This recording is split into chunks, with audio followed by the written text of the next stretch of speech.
Oke, selamat malam teman-teman. Kami dari kelompok 4, jurusan Teknik Industri angkatan 2019 kelas A. Di sini kami akan menjelaskan materi pemodelan sistem tentang berpikir sistem untuk memperbaiki kompleksitas pengambilan keputusan suatu permasalahan. Di sini kami sekelompok ada 3 orang dan di sini saya sebagai moderator yaitu Mandro Daniel Franky dengan NPM 4115501011930 dan teman saya Fadilah Fauzi dengan NPM 4115501011916 dan ada satu lagi rekan saya Adinda Siti Mauludi dengan NPM 4115501011910. Dan selanjutnya akan ada materi tentang apa itu pembangunan sistem yang akan dijelaskan oleh saudara Fadilah Fauzi. Oke, silakan Fadilah. Baik, terima kasih Daniel. Di sini saya akan melanjutkan presentasi yaitu tentang materi apa itu pemodelan sistem. Apa itu pemodelan sistem?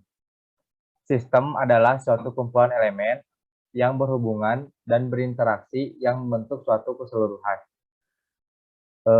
Dan model adalah representasi dari sebuah situasi permasalahan atau problem situation. Jadi kita bisa ambil menarik kesimpulan bahwa pemodelan sistem itu adalah sebuah studi mengenai bagaimana menciptakan atau mengembangkan model dari sebuah situasi permasalahan. Dan untuk contoh pemodelan sistemnya itu misalnya seperti ekosistem makhluk hidup, di mana itu tuh terdapat unsur-unsur seperti udara, air, manusia, hewan, dan lain-lainnya. Dan untuk selanjutnya yaitu ada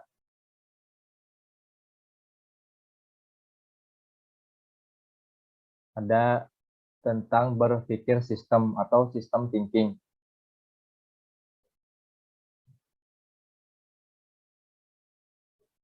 Berpikir sistem adalah proses berpikir sistematik, hierarkis, dan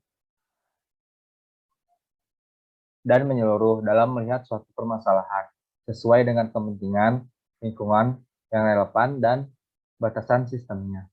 Tujuannya agar manusia dapat memandang persoalan-persoalan dunia ini dengan lebih menyeluruh. Sistem thinking ini atau dalam bahasa Indonesia disebut dengan pemikiran sistem merupakan suatu pendekatan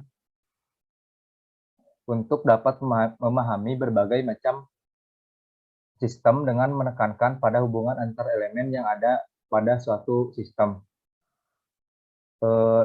Untuk sistem thinking ini berbeda dengan cara analisis tradisional yang mempelajari suatu sistem dengan memisahkan elemen-elemennya. Sistem thinking ini bisa melihat sistem melalui perspektif yang lebih luas. Hal itu juga menjadikan sistem thinking ini menghasilkan output yang lebih akurat dan realistis. Contohnya seperti objek dari sistem thinking adalah ekosistem makhluk hidup yang tadi itu.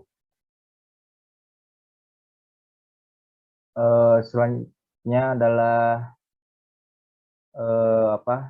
materi selanjutnya akan disampaikan oleh Daniel Manurung.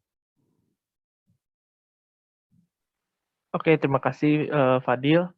Oke teman-teman, dan sekarang saya akan menjelaskan tentang berpikir sistem untuk pengambilan keputusan. Di sini ada 3 poin yang akan saya jelaskan. Sebelumnya, oke, yang poin pertama, berpikir sistem memiliki konsekuensi langsung untuk pengambilan keputusan dalam konteks sistem.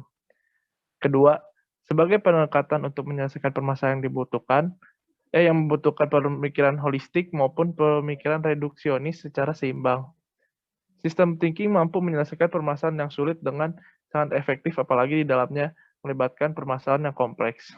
Jadi di sini tuh berpikir sistem itu sangat berguna sekali untuk mengambil keputusan kalau dalam tentang keuangan atau dalam suatu perusahaan, karena berpikir sistem itu mendorong kita bagaimana sih mengambil keputusan-keputusan dengan kemungkinan-kemungkinan yang ada gitu.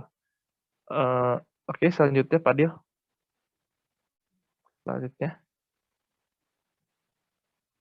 Nah, di sini juga ada tahapan untuk memecahkan masalah dengan berpikir sistem nih. Yang pertama, tahapan yang harus dilakukan adalah event pendekatan reaktif. Itu adalah tahapan yang pertama yang harus dilaluin untuk memecahkan suatu masalah yang kompleks atau yang rumit dalam suatu perusahaan atau dalam suatu kegiatan perusahaan dengan berpikir pemecahan sistem. Dan yang kedua adalah pattern. Pattern itu adalah pendekatan adaptif. Yang ketiga juga ada sistem structure atau pendekatan generatif. Nah, ketiga ini juga yang sebagai step by step untuk bagaimana sih kita dapat memecahkan masalah yang rumit di perusahaan, dan di pendekatan-pendekatan inilah memberi jalan untuk kita berpikir bagaimana mengambil keputusan yang lebih baik, lebih efektif dalam mengambil keputusan yang sangat kompleks. Oke, untuk selanjutnya akan dijelaskan oleh teman saya, Adinda. Terima kasih. Terima kasih Daniel. Di sini saya akan menjelaskan contoh dalam berpikir sistem. Saya di sini mengambil studi kasus kemacetan yang terjadi di Indonesia. Di sini kemacetan itu banyak faktor yang mempengaruhi, seperti adanya volume kendaraan, inovasi jalan, kecelakaan, banjir, ekonomi, sosial, dan budaya, atau gaya hidup orang-orang, lalu ada hukum, politik, dan lain sebagainya.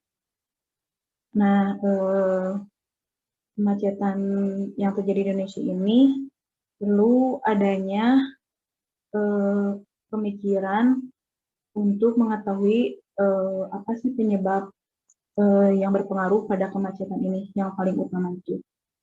Nah, jadi di sini diperlukan sistem thinking untuk memperbaiki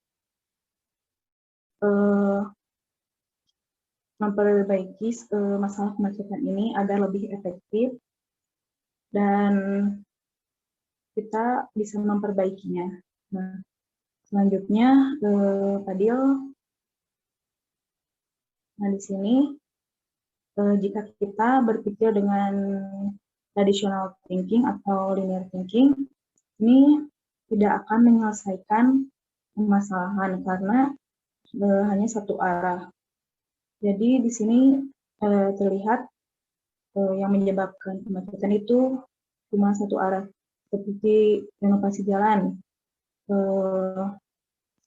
mempengaruhi kemacetan, tapi tidak ada penyelesaian yang mana yang paling mempengaruhi kemacetan tersebut. Nah, lalu jika kita berpikir dengan sistem thinking, selanjutnya Fadil. Nah, jika kita berpikir dengan sistem thinking, di sini kita akan menemukan solusi yang lebih efektif untuk menyelesaikan permasalahan kemacetan ini. Seperti di sini terlihat ada banjir. Banjir bisa mempengaruhi pada renovasi jalan, lalu banjir juga dapat mempengaruhi pada perekonomian, dan di sini ada renovasi jalan. Renovasi jalan juga berpengaruh pada kecelakaan, lalu kecelakaan juga bisa berpengaruh pada ekonomi juga. Nah, lalu ada hukum. Hukum juga bisa berpengaruh pada ekonomi, dan juga hukum juga mempunyai relasi pada politik, dan politik juga pada ekonomi.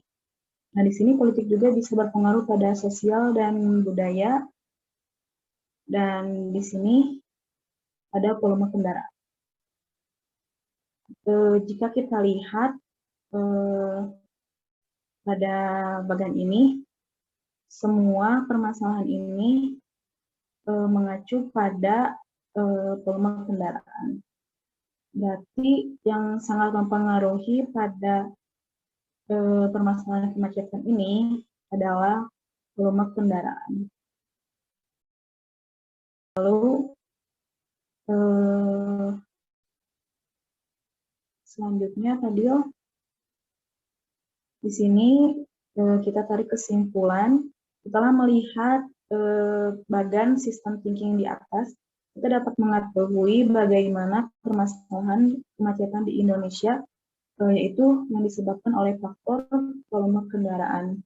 Di sini perlu beberapa upaya untuk mengurangi volume kendaraan agar dapat mengurangi kemacetan, yaitu dengan cara mengurangi penggunaan kendaraan pribadi. Lalu ada juga kita bisa menggunakan transportasi umum seperti kereta dan lain-lain agar bisa mengurangi volume kendaraan juga. Dan juga di sini kita bisa memberlakukan pembatasan pengguna sepeda motor di ruas jalan tertentu agar dapat mengurangi kemacetan juga. Dan lalu yang terakhir, kita bisa memberlakukan sistem ganjil genap agar lebih efektif. Baik, terima kasih Yadin. Di sini saya akan menambahkan sedikit kesimpulan tentang apa yang kita bahas di dalam presentasi ini, yaitu kesimpulannya, jadi pemikiran sistem ini itu mengambil pandangan yang lebih komprehensif, berfokus pada keseluruhan dan mencoba menjelaskan peran atau perilaku bagian-bagian dalam pengertian keseluruhan. Bukan malah sebaliknya. Jadi pemikiran sistem ini berusaha untuk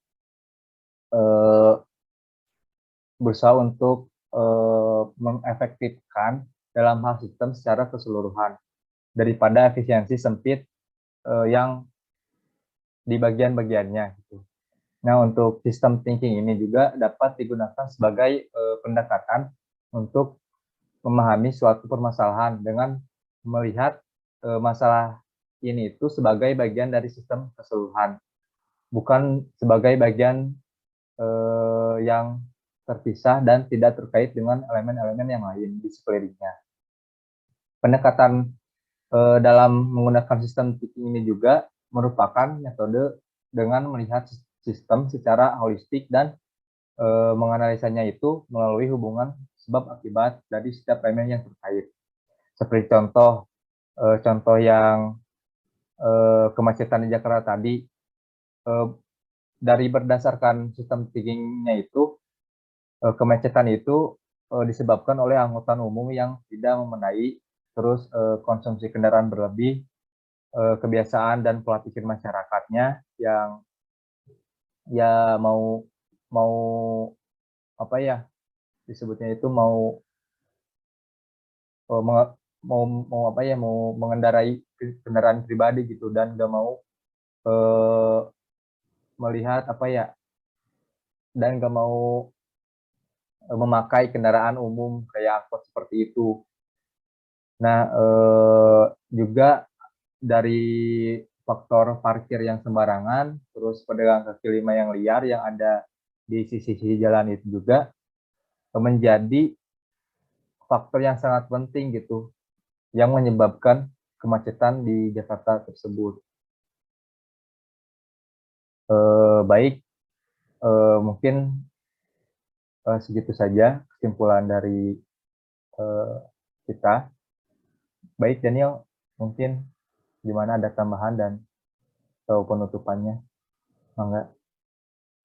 Oke, terima kasih Pak Adil. Jadi di sini kita bisa mengetahui apa itu sebenarnya fungsi dari berpikir sistem itu. Seperti tadi kita mendapat nih suatu permasalahan seperti kemacetan. Apa sih sebab dan akibatnya? Apa yang menjadi penyebabnya? Dan apa yang berakibatnya? Makanya tadi sudah dipetakan bahwa terjadi kemacetan apa yang harus kita perbaiki seperti perbaikan jalan, pemodelan lalu lintas, rekayasa lalu lintas. Nah, disitulah fungsi sebenarnya pemodelan sistem. Jadi di suatu masalah kita mau bagaimana sih memodelkan atau merekayasa kembali apa penyebab dan sebab akibatnya sehingga kita tahu akar permasalahan dan bagaimana cara penyelesaiannya seperti itu. Dan begitulah presentasi dari kami. Mohon maaf bila ada salah kata atau ada banyak kekurangan. Terima kasih atas perhatiannya. Terima kasih teman-teman. Selamat malam.